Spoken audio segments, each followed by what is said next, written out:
Ile ya mwisho kunipa ndo ilikuwa dogi style ile. Unaijua ulijikunja.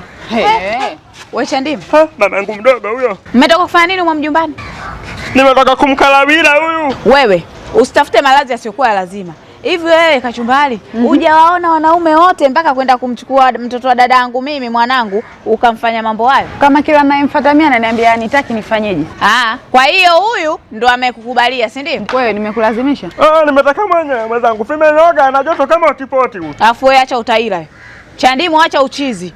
Wewe dada wewe. Huyu yakimkuta maradhi yoyote umzigo nakuletea wewe. Mwanamke kama mimi niwe na maradhi. Maradhi gani? Asa wewe unajionaje? Hivyo ulivyo tu mtu akikuona anajua una maradhi. Na hapo ndio tayari ana maradhi. Angalia kichwa tu. Kuna muda alikuwa anafumba macho mwenzangu. Sikuenda kuona uso. Alafu acha kujitoa fahamu, tondoke nyumbani. Ndio kuna muda alikaa juu kwenye matofali afa akarukia kutoka juu mpaka chini. Angekosea kidogo tu pale ungeivunja baby.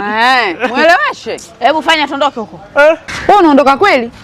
Chandimu kwani hujaenjoy? Nimeenjoy. Sasa mbona tena unataka kuondoka? Wewe unavyoendelea kumng'ang'ania huyu utabaki naye hapa. Kuna ubaya gani? Wewe umeenjoy? Lakini bado moja ya dawa zangu naweza kadogo nikakudondokea huko. Tumalizie moja ya mwisho Chandimu. Hebu tondoke. Mdogo, mimi hapa mamdogo miguu inatetemeka. Ulitumwa? Mwangalie kwanza.